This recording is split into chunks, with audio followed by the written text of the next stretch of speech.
So we have Tanya today in our class. Tanya, is that a friend of yours? Yes. Hi, Tanya.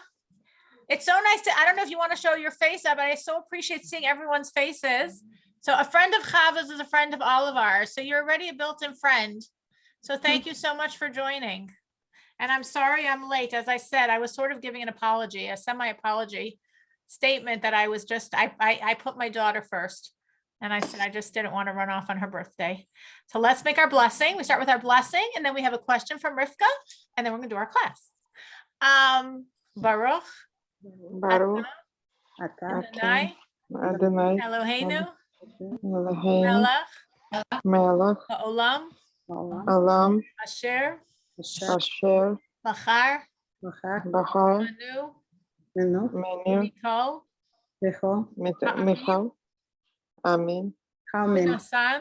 Benasan. Lanu. Lanu. Es. Es. Toraso. Baruch. Baruch. Ata. Ata. Adonai. Adonai. Nosein. Nosein. HaTorah.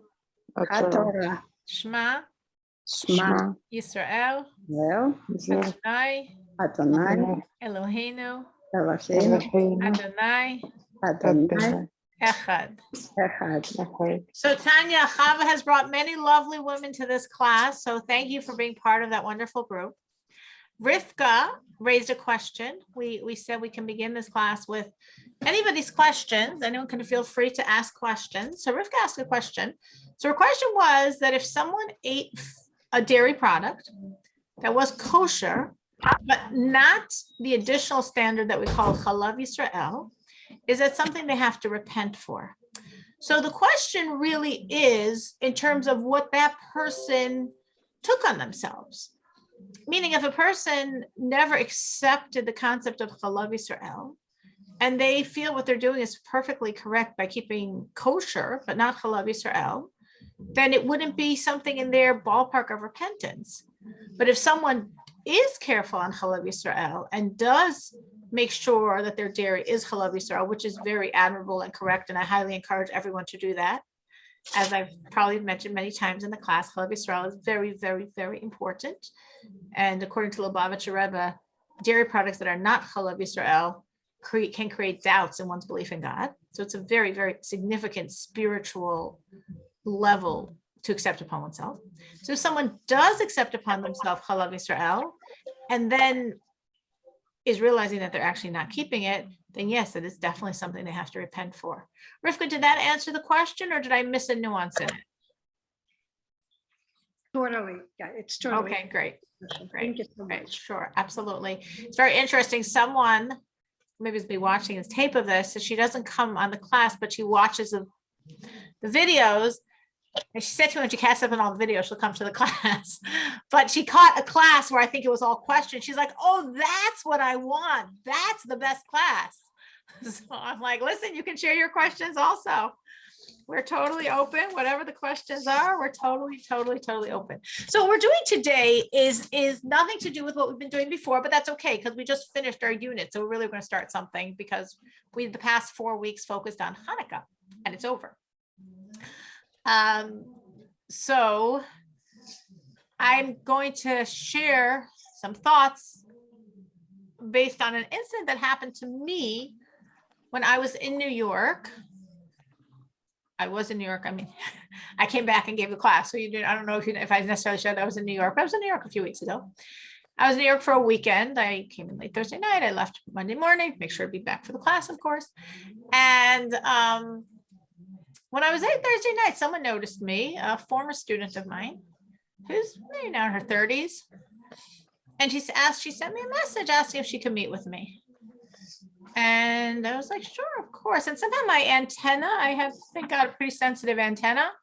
And my antenna was like, it wasn't like she's coming to tell me how wonderful high school was and how happy she is that I was her principal like 15 years ago.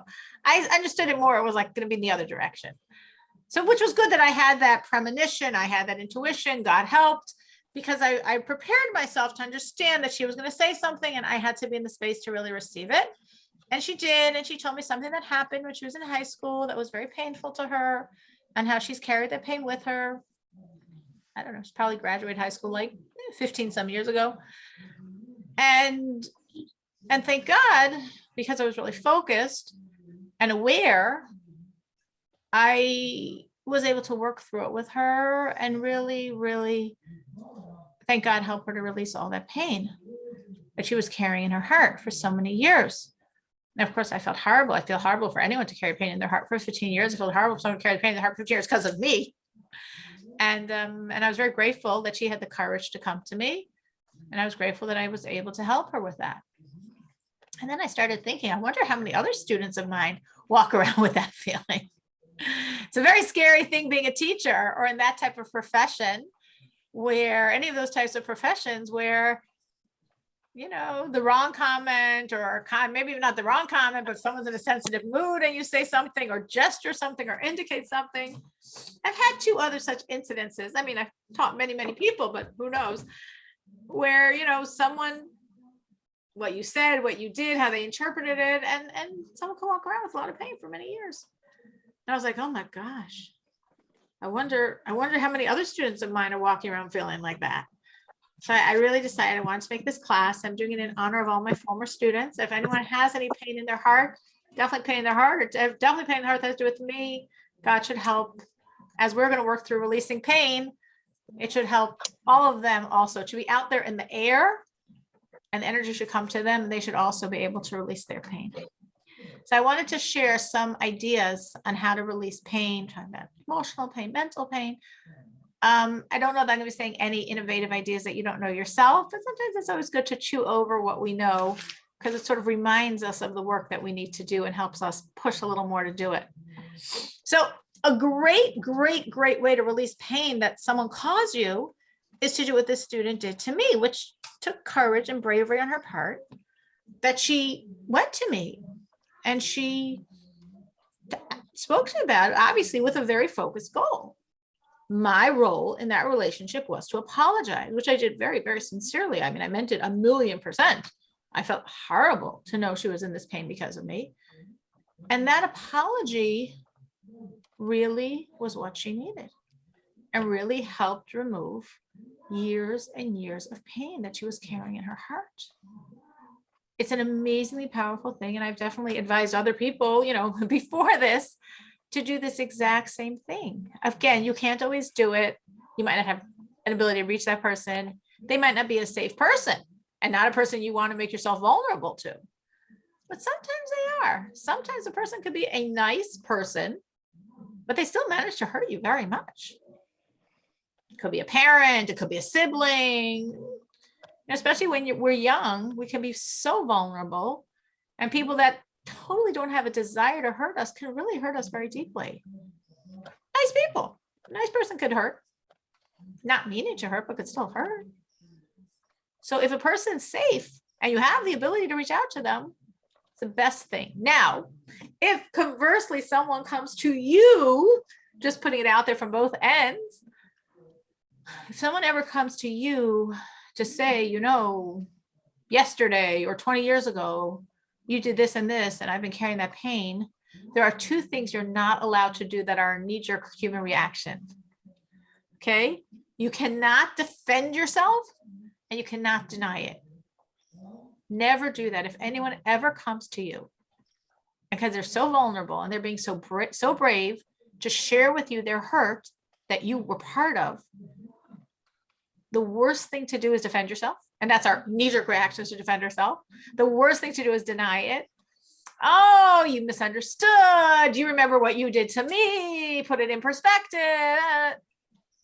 No, that's not your role. And that's our very human nature, is to defend yourselves and deny it. And even if in our brain, we know we were right and they are wrong, and we know they misunderstood it, and we know they're rewriting history, it doesn't make a difference. If someone's coming to you and they're in pain, just absorb it. Apologize. Apologize, not because you were wrong, even if you don't think you were wrong. Apologize to help someone else release their pain. You could, even if you're going to someone, tell them, I'm coming to you because I need an apology. That's what I'm talking to. Like, some people need a little guidance. I'm coming to you because I need an apology. Sometimes it's not a person you would talk to in person, or it's not a person you can talk to in person. It's not a person you feel safe talking to in person. But sometimes you can write someone a letter. Actually, a physical letter in the mail is a very shocking thing for most people, so get attention. Or you could send an email, and that could also sometimes be very effective. Because the person can, because sometimes if you speak to someone, like, again, that initial thing is we got to defend ourselves. We got to deny it. We've got to put you down to protect ourselves. But if someone can read it, sometimes they read it and then they could read it again. They could think about it. And then they could come to apologize and come to realize that even though I think I was completely right, but I guess I really gave you a lot of pain. And I can apologize for that pain. So that is my A1 best tip, because if it's safe, if you can speak to the person, you can really get what you need, which for some reason really, really works. And it sounds like it shouldn't be so powerful, but I know I've told other people to do this, and I've seen it, that really a sincere, heartfelt apology for some reason just has the ability to release a lot of years of pain. So that was my first great, not innovative. I promise no innovations, just reminding us of what we know, but a very, very practical tip. Something else, maybe a little more godly, though that's forgiveness is godly and apologizing is godly, and that's how God wants us to live. So those are godly things. Something else in terms of a person, and again, it doesn't mean do one and don't do two. You might do everything I'm suggesting, and some pain needs everything. Something else that I found to be very helpful for people, if they've gone through a pain, mental pain, emotional pain, and they carry it inside of them, is accepting the pain. A lot of times when people are in pain, we have this very unhealthy way of dealing with pain by denying it. We don't let ourselves feel it. We don't let ourselves process it. We put it in a closet and pretend it doesn't exist. And that's how we think we dealt with it. We did not deal a thing with it. All we did is have this huge lurking evil in a closet that drains us of so much of our energy. And so how do we shift all that? How do we get into a healthy space? Because that's a very unhealthy space. We allow ourselves to feel it, and we allow ourselves to accept it. As God-oriented people, as obviously everyone in this class is, because you're in this class, the more you have a relationship with God, the more you can accept pain in your life. Because you understand that you can't take God out of the picture. And everything that's ever happened to you is part of his plan. Everything you've ever experienced, including all the hard, horrible stuff you've experienced, is exactly what your very loving, loving Father wanted for you. Not wanted for you to be hurt, but wanted for the trajectory of your soul, wanted for what you need to accomplish in this world. And when we think of that, and it's not an easy thought, and it's not a 1 day, 5 minute thought. It's a thought you sometimes have to go back to and go back to and go back to. But when you think of it bit by bit, it helps you come to acceptance. Acceptance, again, it depends on the situation. You know, sometimes it's not a person, sometimes it's an event, and sometimes it's a person, and sometimes the person is trying to hurt you, and sometimes it's a very innocent person. It doesn't make a difference. Those are all the window dressing. Acceptance means there is a God in this world, and that God is involved in everything that happens in my life. And that God was part of allowing that to happen. Why? I might, with a few years hindsight understand. I might never understand, but I'm still not going to take God out of the picture. So for a lot of people, if they allow themselves to feel the pain, it's very hard to heal from something if you don't feel it first. They allow themselves to honestly feel it and allow themselves to honestly process it and to accept it. Accept it means this is who I am. This is what happened to me. This is what God wanted to happen to me. This is part of building me to be the person God needs me to be. This is part of building me to be the person to accomplish what I'm in this world for. And every hard step was part of making me the person that I have become, hopefully a healthy person. And if not, I'm working on myself. And as you accept, the pain goes away. And the more a person can accept, the more the pain will go away. It's really, really works. And it really requires a lot of work. And the deeper one's relationship with God, the easier the work, but it's never easy work. It's never easy work. And it's not usually a like one-time work.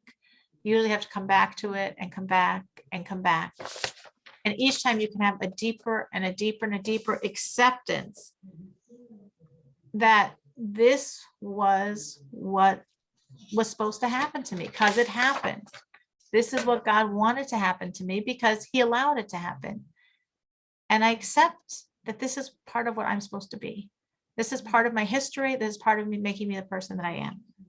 So what I'm saying is probably something some of you have thought of before, probably something we've discussed in some classes before in various ways. Has anyone here tried to do this, to accept pain as a tool of releasing it, as a tool of being free from the pain?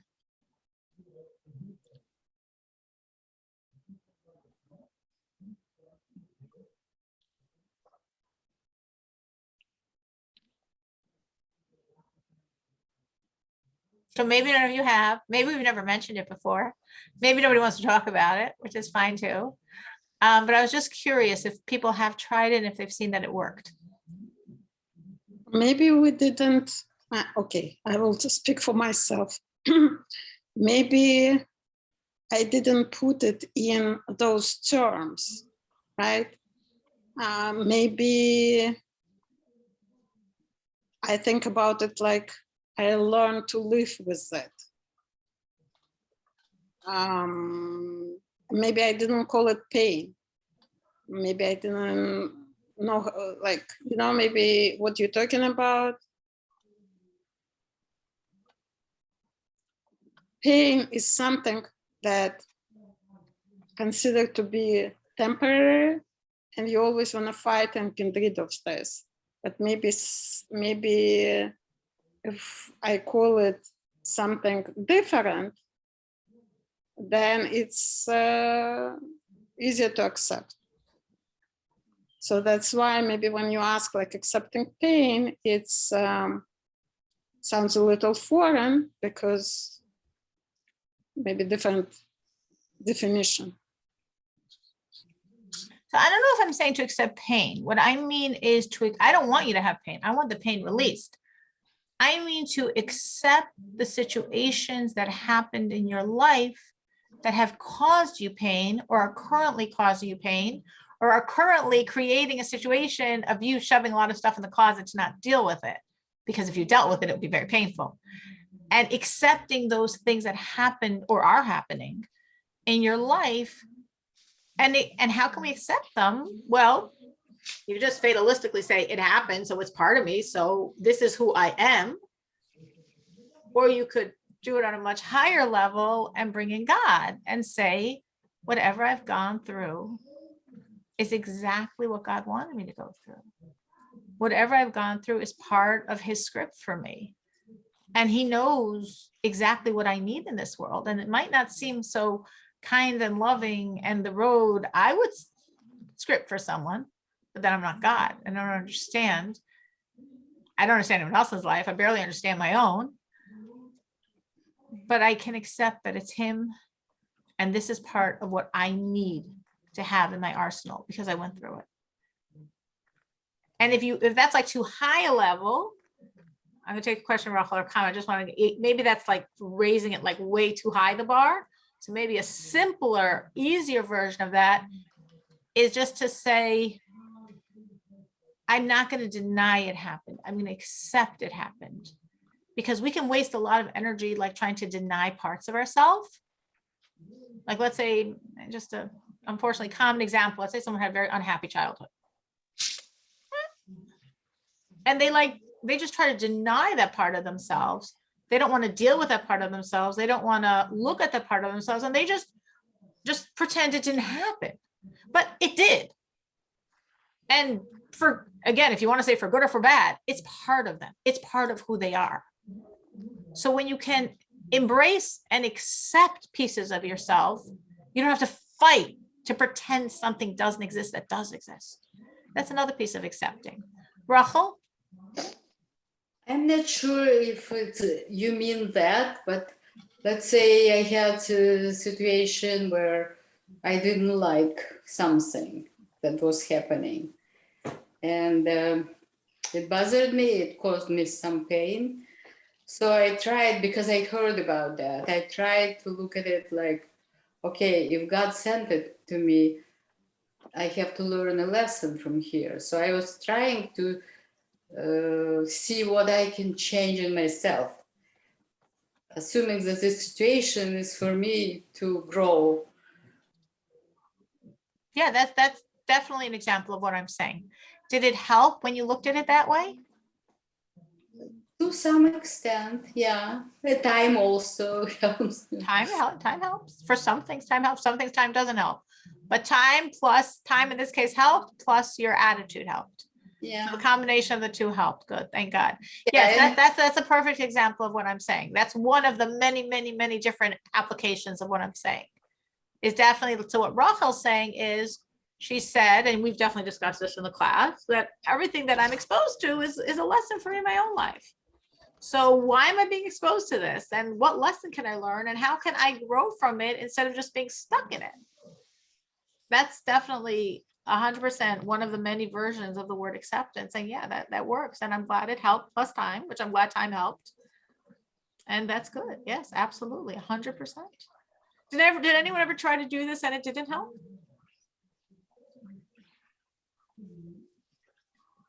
So that's possible too. You know, that sometimes you need many different things for help. And sometimes for different situations, this is better. For different situations, this is better. And that's why you could have tried the wrong solution and it didn't help. It could be. I mean, I'm totally open for someone to say, I 100% tried and it didn't work. Because sometimes now is the wrong timing. Like Rachel said, time is also sometimes a healer. Time sometimes gives us perspective. Time sometimes allows us to accept. And sometimes it's the wrong technique for that situation. And sometimes it's a great technique, but you need a few other pieces because it's a big situation. But I'm glad that at least Rachel had a success with it. Something else that works, again, for some people in some situations, is almost like reliving the situation in your mind, going back to, if it's a specific situation or a certain situation that recurred many times, reliving it, remembering it, and sort of giving yourself a message. It's okay now. Because sometimes we hold in our heart things that happened to us a long time ago. He did to me, she did to me, they did to me. Yeah. And in our heart, it's like a happening now situation. And it gives us a lot of pain whenever we allow ourselves to remember. And sometimes we need to literally like go back into that situation, rewrite history. I don't actually, sometimes I do advise people to rewrite history, but that's not even exactly what I mean here. Relive it to give yourself the message, I'm safe now. No one's hurting me. And like releasing the pain of that situation by your current perspective. Meaning, this is how I envision it. This is how I talk to people. I'm talking to people about something like this. I'm not saying this is technically correct, but this is my understanding of it. I feel sometimes like when a person gets hurt in a certain way that like really pains them, it's almost like they sort of get stuck at that point. And it's like a piece of them is still in that situation, stuck. If it happened when you were 5 or 10 or 20 or 30, stuck and in that situation, in that pain, and totally raw, totally unhealed.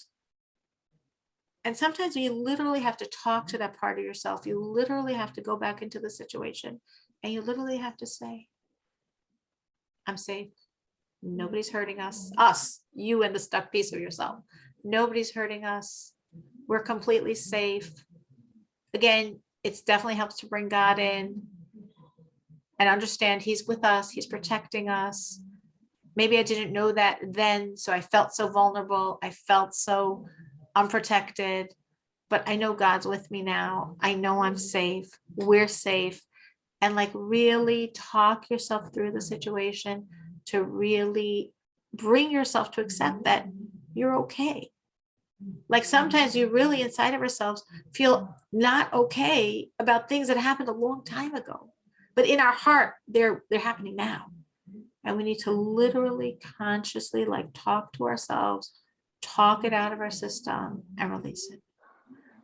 Which goes to, again, the same point of turning to God, which could apply in many situations. And when a person is dealing with something that's hard for them, like let's say a person had a lot of trauma, or I mean, trauma is a very big word, so maybe I shouldn't use the word trauma. They had a lot of stress, a lot of pain, a lot of misunderstandings, let's say with a parent. And let's say the parent passed away since. So it could feel like, oh my gosh, there's so much raw, unfinished business. I would do it differently now. I'm far more skilled now than when this parent was alive or when I had this relationship with them. But I can't do it anymore. I can't talk to them anymore, or the parents too aged to have the type of conversation you need to have with them. So it feels like you're sort of stuck in that space because what are you supposed to do about it? So a lot of times, in a lot of situations, you need to turn to God. And you need to ask for his help.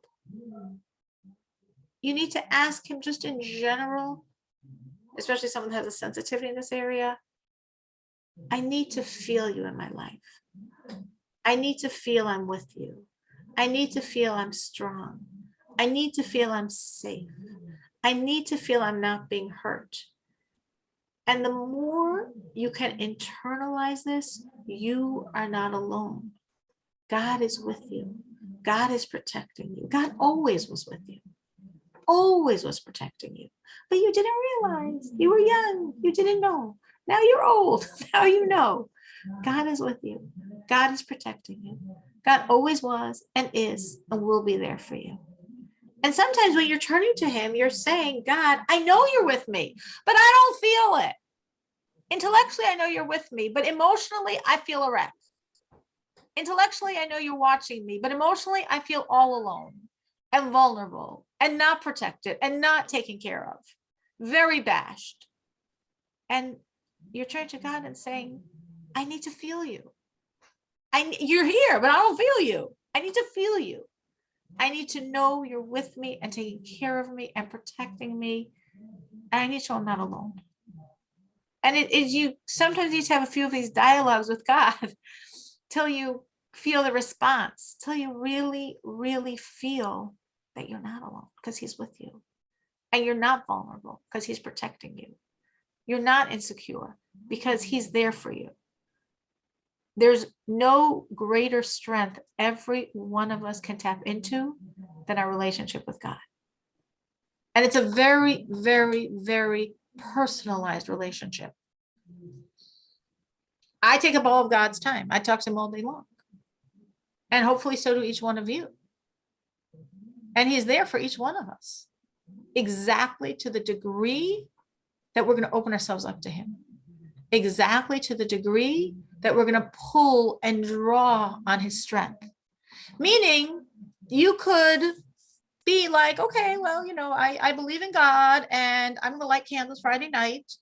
And because I believe in God, I know he wants me to do that. And that's how much space I give him in my life. And that's beautiful. That's admirable. And that's how much energy you're going to get from him, how much space you're giving him. Or you could be like me and talk to him all day long. Because I need a lot. I want a lot. So I'm going to turn to him a lot with every aspect of my life, with everything I think and say and do all day long. It's very interesting because, we learned in this class about post the destruction of the temple, and tomorrow is the 10th of Tevet, which is the first of the 4 fasts for the destruction of the temple. And what happened that fast, as we know, we learned it historically, is the king of Babylonia, Nebuchadnezzar, surrounded Jerusalem. And as we know, as probably most people in the world don't know, but we know, it was actually a 3.5-year siege until the walls were finally breached on the 17th of Tammuz. So what was God doing for 3.5 years? God was telling the Jews, repent, turn to me. I'm here for you. I'll take care of this Babylonian king. Don't worry. Remember, like we learned, I don't remember what we learned, what we didn't learn about Hanukkah, because whatever, there's so many details, but we know that they were fighting for 20 years. And we know for 20 years, it didn't make sense they won. And one time they actually didn't win. But you know what God did? He said, I don't have to make you win. I'll just make some civil insurrection going on in Syria. And suddenly the victorious Syrian king on Judea soil had to run back home to take care of his own problems. So he quickly made a peace treaty with the Jews. So even if we lost, we won. God's very creative. So if the Jews had just repented, which they didn't,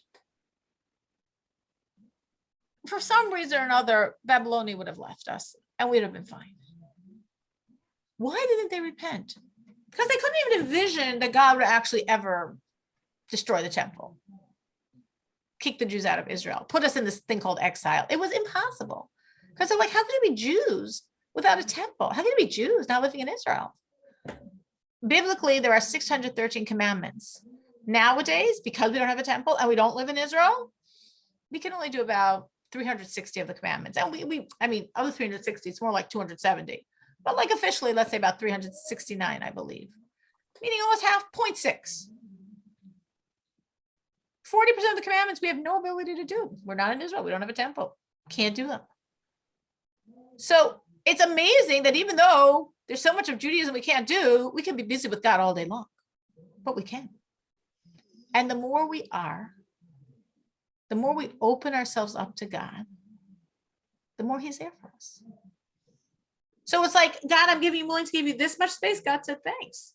That's how much I could be in your life. You're giving me more space. You're giving me more space. You're giving me more space. That's how much I could be in your life. So when we say, I need you, God, I need to feel you. I need to be supported by you. I can't handle feeling alone. I can't handle feeling so vulnerable and so insecure and in so much pain. But if I know I'm with you, I know I'm okay. So we have to turn, give God more and more space in your life and allow him to come in. And then it really, really helps.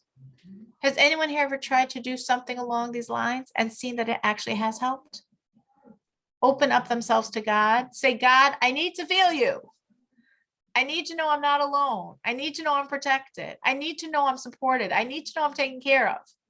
And as you make more space for God and turn to him and ask to feel him more, and you do feel him more, and that really helps resolve the pain that you were burdened by.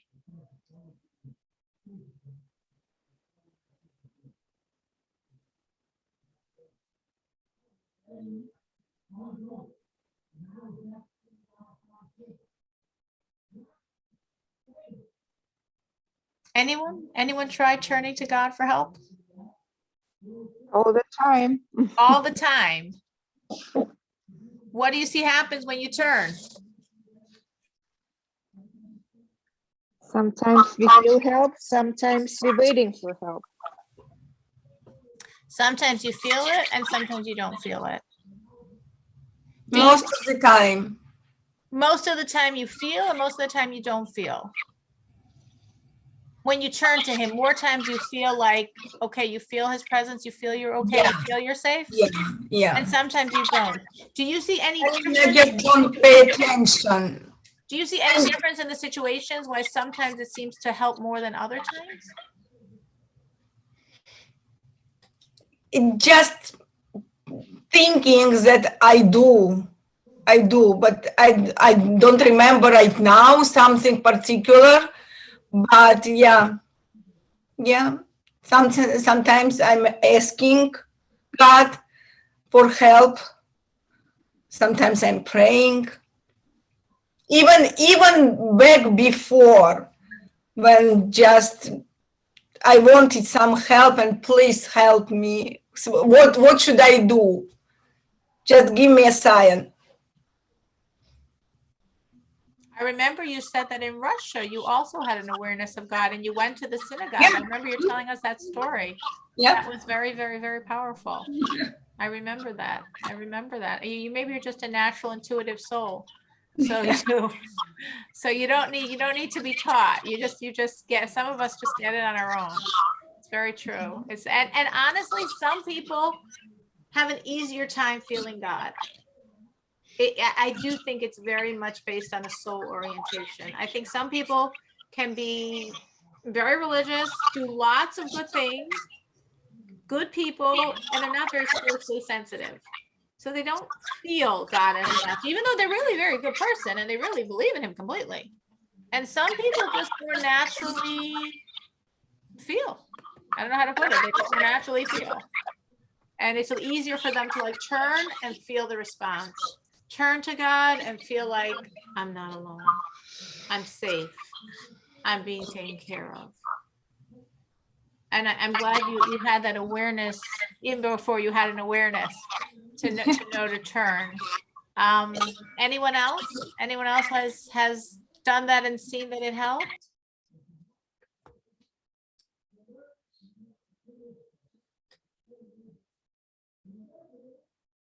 Thank you, by the way, that so many people have their cameras open. It's so nice to see so many faces. So much better talking to faces than black screens. But I appreciate the black screens also. It's nice that you're on. Anyone else, like Bella, has turned and felt like God's presence, God's response, even if you can't point your finger at anything happened, you just like felt better. You felt like God is with you and you're not really alone and you're not really so vulnerable and unprotected.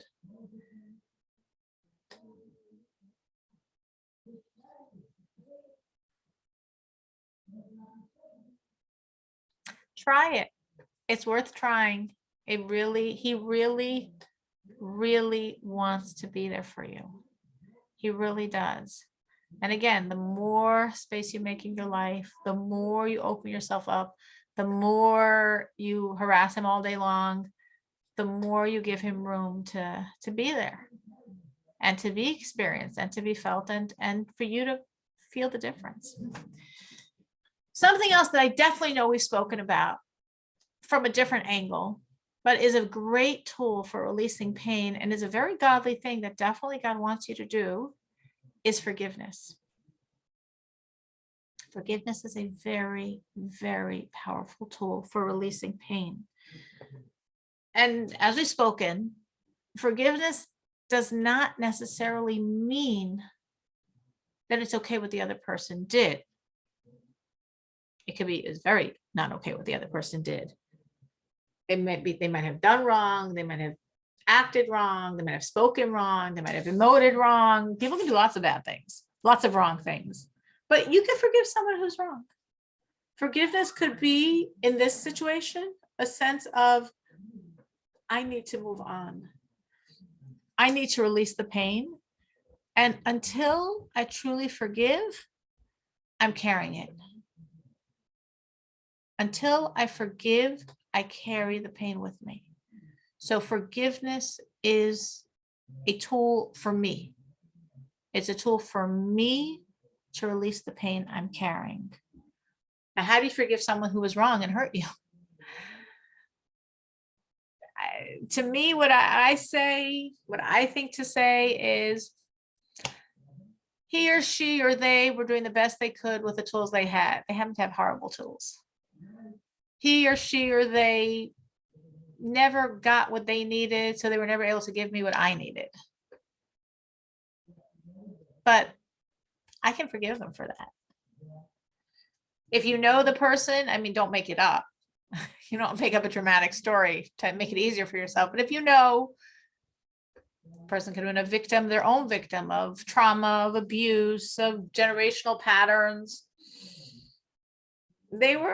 He or she or they were acting the only script they knew. It wasn't a good script, but they didn't know any better. It's a very powerful, powerful healing moment when you can really forgive someone. Now, just as I said before about acceptance, it's not always this big dramatic moment. It's a little drop, and then it's a little bigger drop, and then it's a little bigger drop. And sometimes you have to revisit the idea many times, each time a little more, a little more, a little more, coming to a place of forgiveness. Just as conversely, if someone asks you to forgive them, let's say they did something wrong and now, the high holidays are coming, they say, please forgive me. And you say, of course I forgive you. And then like a year later, they say, you know, I want to ask you again. And you're like, yeah, okay, I forgive you. Wait, you forgave them a year ago. What happened? You forgave them at a certain level. There's still plenty of other levels going on. So, you know, if we need to forgive someone else, we could forgive them, and there still could be a lot of levels going on.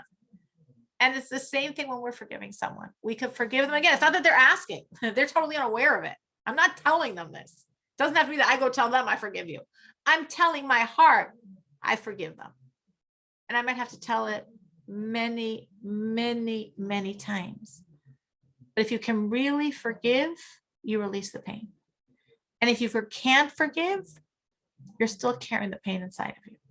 And that's why it's very worthwhile to forgive. Now, this I know we have discussed.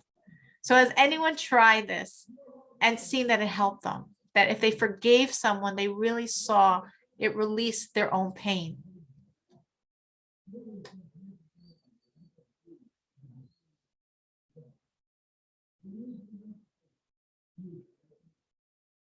Oh no, this means nobody ever tried it, or it didn't help. If it didn't help, you could also talk about it.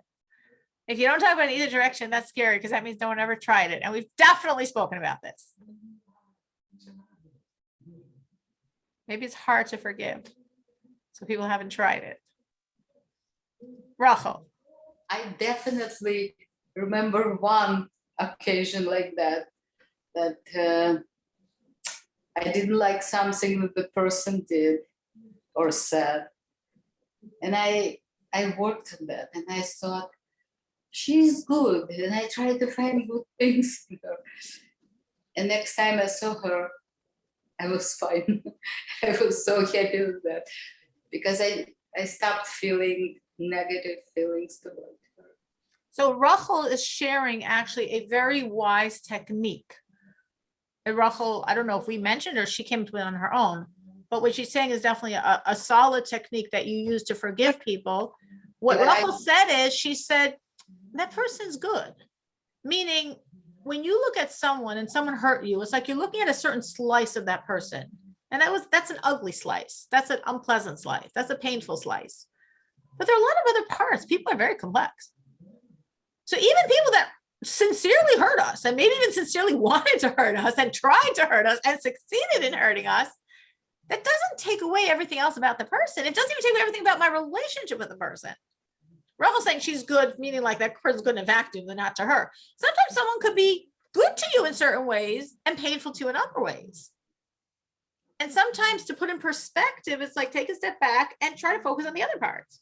Or sometimes, like Rachel's saying, well, maybe to me, I had an unpleasant encounter, but I see she's a wonderful person in many other areas.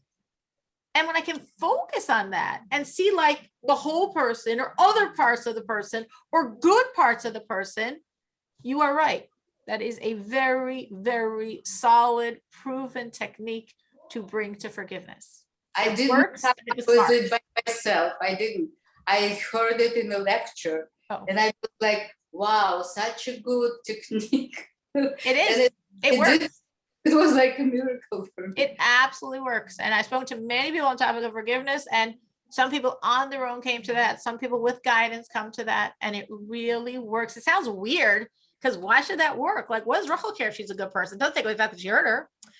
It's somehow in our brain shifts it. Like, they're not a horrible person because they actually have some really good parts. So if I think of the really good parts, then that's a little easier to forgive. Rivka? The technique that did help me, and I think I heard it in your class and then somewhere else, to feel compassion for that person. And that was the most helpful thing for me, to forgive, when I, found the reason to feel compassion for that person. Absolutely. We have said that many times, and I'm glad that you remembered it and applied it. Compassion is a great tool for forgiveness. And very often that's sort of what I meant by saying, like, they were doing the best they could with the tools they had. They didn't have very good tools. They suffered. They have their own package. They're a product of their own story. And when you can look at a person that way, sometimes you just extrapolate from their behavior and assume, but when you can look at a person that way, especially if you know, but sometimes you don't know, you just think how they're behaving, they must have been very hurt to hurt people like this. It's just easier. because compassion, this is a truth that the Alter Rebbe discusses in Tanya.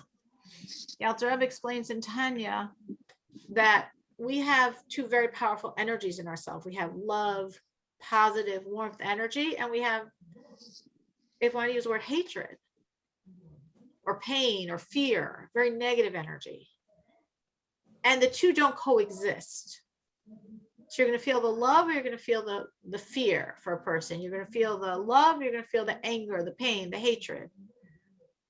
But then there's a third energy, and that's the energy of compassion. And the Alter Rebbe says, and Tanya writes this very clearly, it's a very powerful thing. It's one of the most practical tools I've ever talked away with Tanya is compassion mitigates hatred and frees love. If you really are in a space of compassion, it's automatic, like you're not even trying. Your negative energy towards a person shrinks and your love for the person expands. Compassion shrinks the negative energy and frees the love. So if you want to forgive someone, yes, as Rivka said, compassion really works, because you can't feel a lot of compassion and a lot of negative energy for someone. Like, our psyches just don't handle it.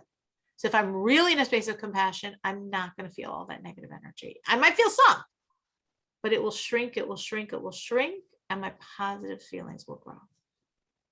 So thank you for remembering it. Thank you for applying it. And I'm so glad it helped. So glad it helped. Anyone else that has worked on forgiveness as a means of not feeling pain? I don't have a problem to forgive, but I have a problem to forget the pain that person caused me. So it's just vividly still in my mind when I experience that feeling. And sometimes I have a problem. I know I forgive, but forgetting, that I have a problem with. So if that's true, if you really forgave the person, but you can't forget, then I would probably go back to what I said before about consciously trying to almost like relive the experience in your mind, like, you know, what they call in psychology about like guided imagery, but doing it yourself, and really like envision it, whatever happened that the person did to you, and really giving yourself the message, I'm not being hurt now.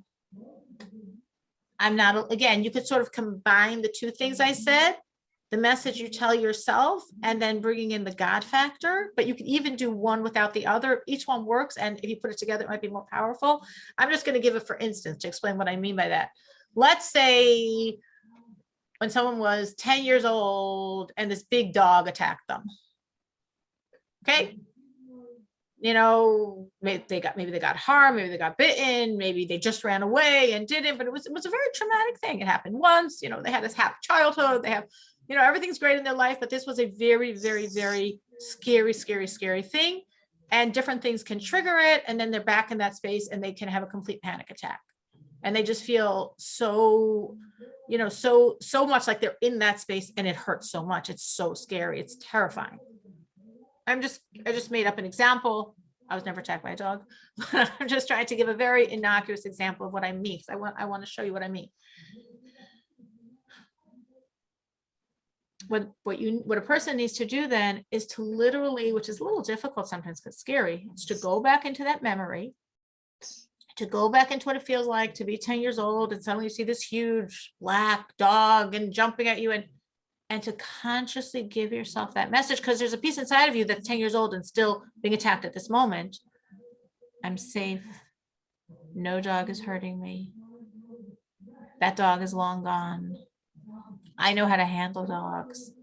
I actually own dogs myself. I'm totally safe. Nothing is hurting me now. And sometimes you have to go back into that space multiple times to keep reworking it. And each time you do, it like lessens and lessens the hold it has over you. Like it's happening now. Well, you're basically telling yourself is no, it happened 40 years ago and I'm fine. So I don't need inside of me that piece that's so scared, because I'm fine. And then, or bringing in the God piece, Like going back to that experience and saying, I'm not alone. I wasn't alone then. And as proof, I came out of it. I'm fine today. And I'm not alone now. And if there was any other dog that would ever come in my life now, I know that God's with me and I know he's protecting me. And no dog can hurt me. God wouldn't let any dog hurt me. And you're telling it to yourself. It sounds like so stupid. What are you talking? What did you tell this to yourself for? I know that, obviously. I know no dog is attacking me. But there's a piece inside of you that doesn't know it. There's a piece inside of you that feels it very, very, very strongly. And you're really like talking to that piece of yourself and unknotting that pain. And again, you might have to do it 20 times, but bit by bit, it actually goes away. So what Miriam is saying is, no, she totally forgave, but it's still a part of her. It's still so strong. And if she remembers all the pain, though she forgave the person completely. So that's like the type of work you can do. And it really helps. It really helps. And you sometimes, like many of these things, have to do it many, many, many, many times, because each time it helps a drop. Very often in all of this type of stuff, I think about, I know I've shared with you the concept of Rabbi Akiva's rock. How Rabbi Akiva, when he was an ignorant, very refined, a very ignorant shepherd, didn't even know the Hebrew alphabet. He was 40, he'd already been married, had a child, and this lovely, spiritually inspired young girl named Rachel saw him and sensed how holy his soul was and wanted him, such a holy soul, to go and learn. And she spoke to him about it. He's like, I can't go learn. I'm 40 years old, 40 at that time, like way past the age of learning. I'm totally ignorant. I'm a shepherd. I always will be a shepherd. No, nothing to it. Forget it. And she really sensed or saw that, no, he's really special. And she said, if you go learn, I'll marry you. You're marrying me. You're a young girl. You're from a wealthy family. What embarrassment marrying me. I'm the son of a convert. I have nothing to offer you. She said, no, I'll marry you. And I don't know if it's a modern version of a love story, but it's a true story. And he married her and he went to learn. And he couldn't understand a thing. Nothing entered his brain. He couldn't do it. And he said, all right, I don't want to renege on my deal, but I can't learn. I guess she'll divorce me and go back home. Her father had disowned her. And maybe she'll get some nice shit up because it's not me. I can't learn. And as he was going back, he sat by a brook and he saw this rock. And it was very interesting because this rock had this perfect hole like bored through the rock. And he's like, that's weird. How does a rock get a hole in it? And he saw there was some water dripping from other rocks that kept falling on this rock and falling, drop, drop, drop. And those little water drops bored a hole in this rock. He said, wow, if a rock that's so hard could be penetrated by water that's so soft, surely my human mind and heart that are so soft could be penetrated by Torah that's so strong. And he turned back and he learned and he became probably the greatest sage the Jewish people have ever had. We say all of Torah is credit to Rabbi Akiva, more than Maimonides, who of course was another great, great, great luminary, more than Rashi. Another amazing luminary of Torah was Rabbi Akiva. Rachel was right.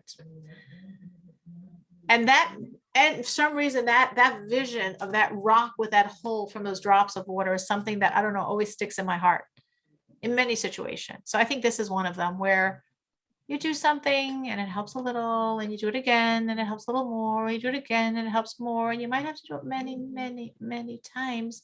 If it's a very deep pain that happened a long time ago, which means you've rethought it many times, so your brain is very, very fixed in a certain way of looking at it. But if you do it enough times, you can actually penetrate through and actually clean out the whole thing. It really, really, really works. Wow. All right. We are late. I did not finish everything I wanted to share, but I guess that's what we're going to share for today. And I hope that something from here was applicable for you or for someone you know, or for some situation in the future, some situation in the past. And we should really put healing energy in this world. And as I said, I'm dedicating this to any former student, that they all should also have their healing as well. Thank you so much for joining. Tanya, thank you for coming. Chava, thank you for bringing your friend to our virtual room.